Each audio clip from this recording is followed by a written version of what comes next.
नमस्कार साथियों, एक बार फिर से आप सभी का आपके अपने चैनल क्रैक कंपटीशन एरा पर स्वागत है। तो आइए आज हम देखते हैं 28 दिसंबर 2022 के करंट अफेयर्स को, जिसमें हम कुछ महत्वपूर्ण एग्ज़ाम से संबंधित तथ्यों को देखेंगे जिनकी बहुत ही संभावना है कि वो हमारे आने वाली किसी भी परीक्षा में पूछे जाएंगे। तो आइए शुरू करते हैं हम लोग पहले प्रश्न से कि हाल ही में किस राज्य सरकार ने लंपी त्वचा रोग का निःशुल्क टीकाकरण करने की घोषणा की है। तो वह राज्य है ओडिशा राज्य, जिसने लंपी त्वचा रोग का निःशुल्क टीकाकरण करने की घोषणा की है। अभी लंपी जो एक बीमारी है त्वचा से संबंधित, उसका बहुत ज़्यादा प्रकोप जानवरों में देखा गया, जैसे गाय में, भैंस में, इस तरह के रोग का फैलने का ज़्यादा ही समस्या अभी आई है। तो इसी को देखते हुए ओडिशा सरकार ने क्या किया है कि लंपी त्वचा रोग का निःशुल्क टीकाकरण करने की घोषणा की है।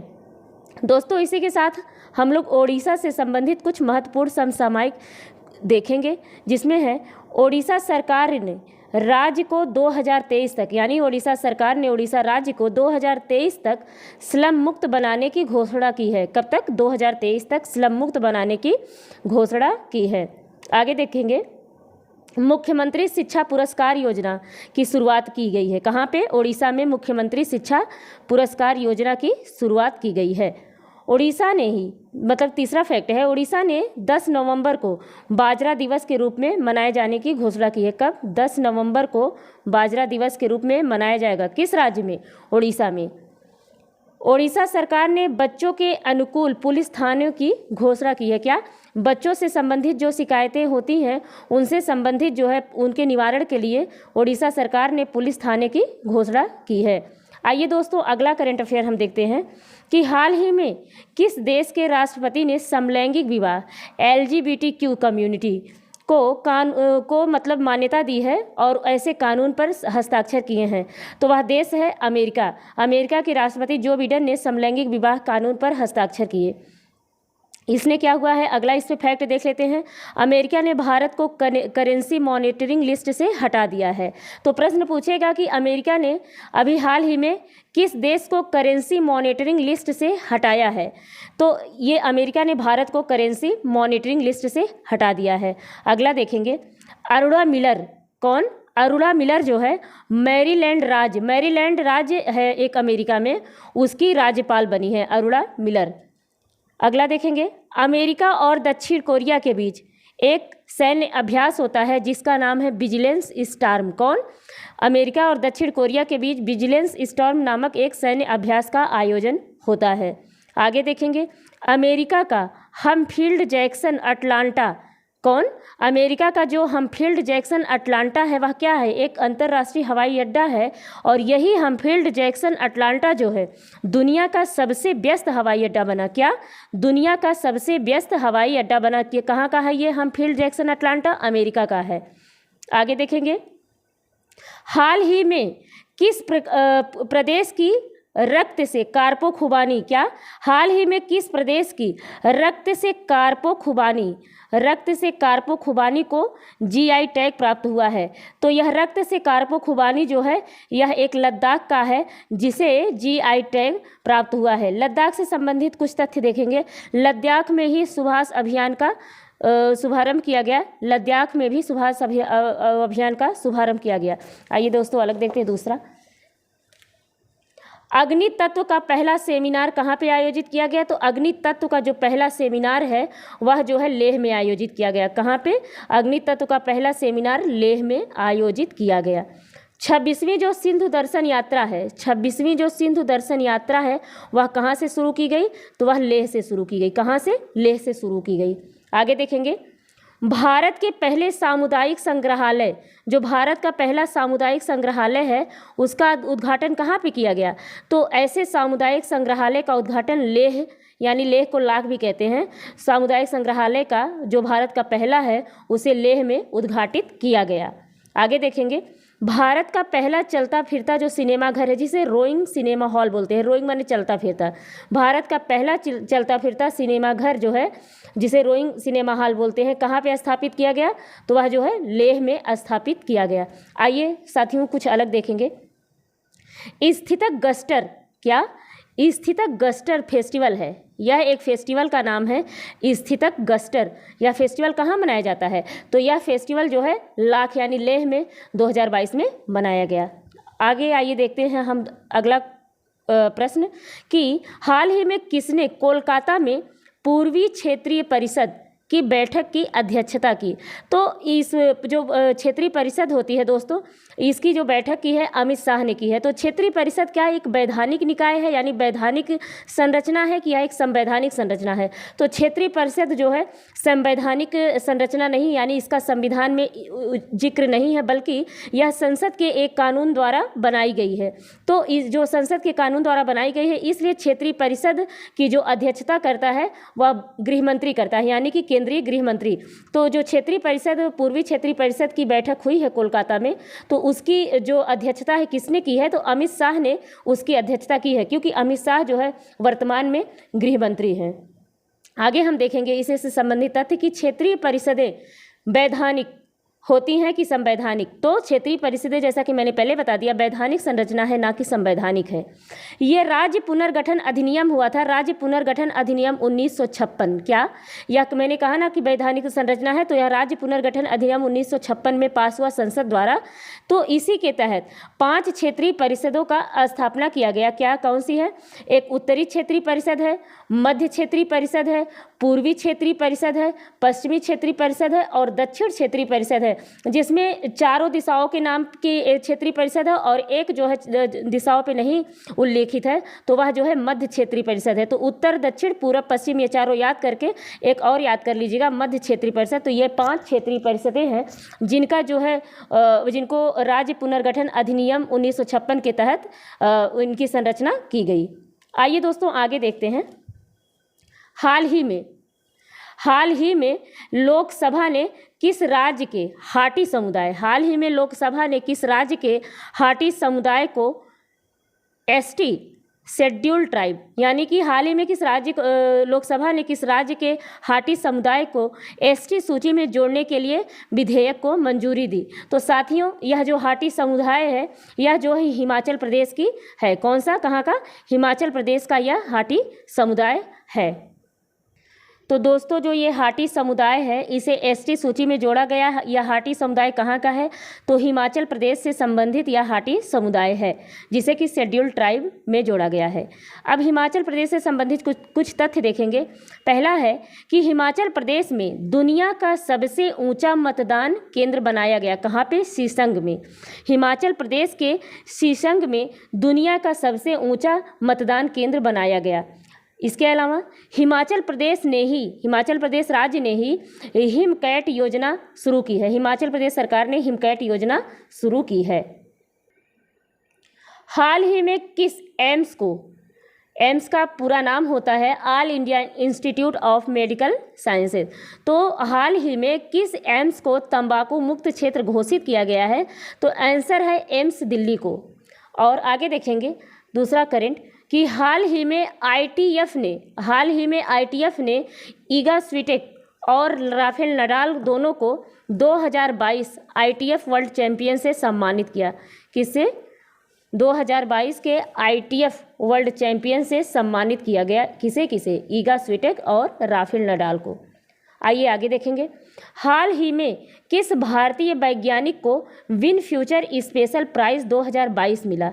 तो वह भारतीय वैज्ञानिक है थलप्पिल प्रदीप। कौन? थलप्पिल प्रदीप। और यह कहाँ पे प्रोफेसर हैं? तो यह आईआईटी मद्रास के प्रोफेसर हैं थलप्पिल प्रदीप, जिन्हें विन फ्यूचर स्पेशल प्राइज 2022 में दिया गया। आइए आगे देखते हैं। श्रीलंका द्वारा दिसंबर 2022 में विदेशी व्यापार के लिए भारतीय रुपये का उपयोग करने पर सहमति प्रदान कर दिया गया।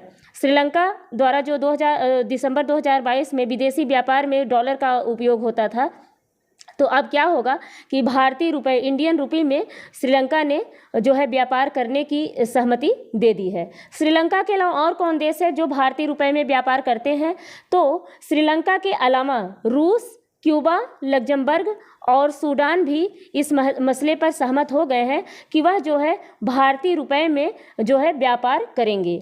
आइए आगे देखते हैं अगला। हाल ही में भारत की पहली मुस्लिम महिला फाइटर भारत की पहली मुस्लिम महिला फाइटर कौन बनी है? तो हाल ही में जो भारत की पहली मुस्लिम महिला फाइटर बनी है वो है सानिया मिर्जा। अब ये सानिया मिर्जा टेनिस वाली नहीं है, बल्कि ये यूपी की मिर्जापुर की रहने वाली सानिया मिर्जा हैं। और इससे पहले जो भारत की महिला फाइटर बनी है तो वो 3 लोग हैं, भावना कंठ, मोहना सिंह और अवनी चतुर्वेदी। ये तीनों ही भारत की पहली महिला फाइटर पायलट हैं। कौन कौन? भावना कंठ, मोहना सिंह, अवनी चतुर्वेदी भारत की पहली महिला फाइटर है। अगर प्रश्न पूछता है कि पहली मुस्लिम महिला फाइटर कौन है तो वह सानिया मिर्जा है, यूपी के मिर्जापुर की रहने वाली हैं, जो भारत की पहली मुस्लिम महिला फाइटर पायलट बनी है। शिवानी सिंह का नाम इसी में जुड़ा है दोस्तों, कि शिवानी सिंह जो है राफेल लड़ाकू विमान जो कि फ्रांस से भारत सरकार के द्वारा आयात किया गया है, तो शिवानी सिंह ने राफेल लड़ाकू विमान के लिए भारत की पहली महिला पायलट बनी है। कौन? शिवानी सिंह राफेल लड़ाकू विमान उड़ाने वाली पहली महिला पायलट हैं। आइए आगे देखते हैं। हाल ही में एनएचपीसी को 15वें इनर्टिया अवार्ड्स 2022 क्या? हाल ही में एनएचपीसी को 15वें इनर्टिया अवार्ड्स 2022 में से सम्मानित किया गया। यह क्या? कि भारत की ये सर्वश्रेष्ठ वैश्विक प्रतिस्पर्धा कंपनी की विजेता बनी। मतलब इसने बहुत ही बढ़िया कंपटीशन किया है बाजार में। तो एनएचपीसी का जो मुख्यालय है वह कहाँ पे है? वह फरीदाबाद में। एनएचपीसी जो है यह प्रकाश यानी विद्युत से संबंधित कंपनी है एनएचपीसी। तो एनएचपीसी जो है यह 15वें इनर्सिया अवार्ड 2022 की सर्वश्रेष्ठ वैश्विक प्रतिस्पर्धी कंपनी की विजेता बनी है। एनएचपीसी जैसा हमने बताया कि विद्युत निर्माण करने वाली कंपनी है हाइड्रो पावर को। अगला देखते हैं दोस्तों कि हाल ही में केंद्रीय मंत्री ज्योतिरादित्य सिंधिया, कौन? ज्योतिरादित्य सिंधिया उड्डयन मंत्री हैं, ये केंद्रीय उड्डयन मंत्री ने भारत का पहला ग्रीन स्टील ब्रांड, क्या? भारत का पहला ग्रीन स्टील ब्रांड कल्याणी फेरेस्टा, क्या? कल्याणी फेरेस्टा कहाँ पे लॉन्च किया? तो इन्होंने जो कल्याणी फेरेस्टा लॉन्च किया है तो यह नई दिल्ली में लॉन्च किया है। अब इसमें इस्पात उद्योग जो है, एक तथ्य है इस्पात से संबंधित कि इस्पात उद्योग जो है अंतर्राष्ट्रीय स्तर पर 7% CO2 उत्सर्जन के लिए उत्तरदायी है। इस्पात उद्योग कितना जो है CO2 का उत्सर्जन करता है? तो 7% CO2 का उत्सर्जन करता है क्या? इस्पात उद्योग। आगे देखते हैं कि हाल ही में UIDAI यानी कि unique identification authority of India सरकारी क्षेत्र में, यही UIDAI ने सरकारी क्षेत्र में डेटा सुरक्षा हेतु इसको क्या किया गया कि सर्वश्रेष्ठ सुरक्षा कार्यप्रणाली का पुरस्कार दिया गया। किसके लिए? UIDAI सरकारी क्षेत्र में है, इसको डेटा सुरक्षा के लिए क्या किया गया? सर्वश्रेष्ठ सुरक्षा कार्यप्रणाली पुरस्कार प्रदान किया गया। आइए आगे देखते हैं। भारत और बांग्लादेश द्वारा व्यापक आर्थिक साझेदारी समझौता यानी सेपा पर चर्चा करने के लिए सहमत हो गए हैं। सेपा क्या है? सेपा है कॉम्प्रिहेंसिव इकोनॉमिक पार्टनरशिप एग्रीमेंट, इसका पूरा नाम है सेपा का, जिसे हिंदी में कहते हैं व्यापक आर्थिक साझेदारी समझौता यानी कि कॉम्प्रिहेंसिव इकोनॉमिक पार्टनरशिप एग्रीमेंट पर दोनों देश भारत और बांग्लादेश चर्चा करने के लिए सहमत हो गए हैं। अब सेपा क्या है? तो सेपा जो है पहले से बता दिया गया कि व्यापक आर्थिक भागीदारी समझौता है और यह 2 देशों के बीच मुक्त व्यापार समझौता है। जो ड्यूटी वगैरह लगती है 2 देशों के बीच में अगर व्यापार होता है तो वह सभी से मुक्त होकर के यह व्यापार किया जाएगा। तो यह 2 देशों के बीच मुक्त व्यापार समझौता है। भारत द्वारा दक्षिण कोरिया, जापान और UAE यूनाइटेड अरब एमिरेट्स के साथ सेपा पर हस्ताक्षर किए हैं। भारत ने किसके साथ हस्ताक्षर किए हैं?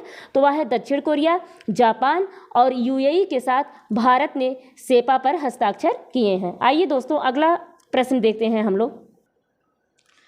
हाल ही में अंग्रेजी श्रेणी में उपन्यास all the lives we never lived, यह जो उपन्यास है यह किसके द्वारा पहले तो लिखा गया है कि यह अनुराधा रॉय द्वारा लिखा गया उपन्यास है। उनके उपन्यास का क्या नाम है?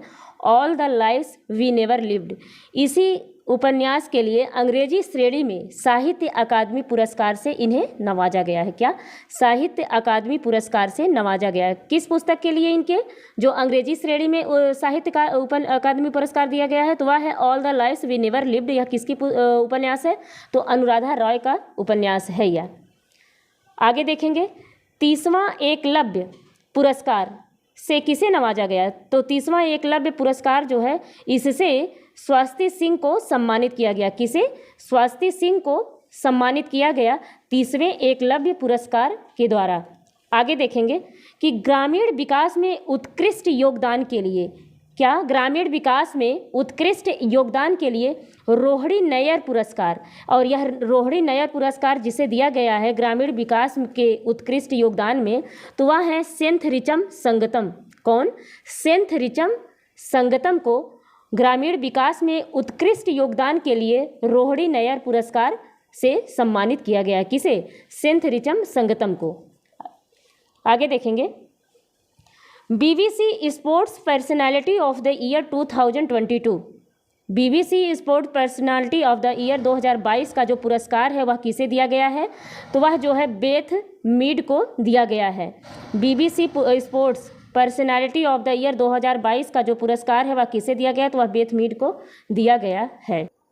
आगे देखते हैं कि पेट्रोलियम मंत्रालय द्वारा संगीत कार्यक्रम डांस टू डीकार्बोनाइज, क्या?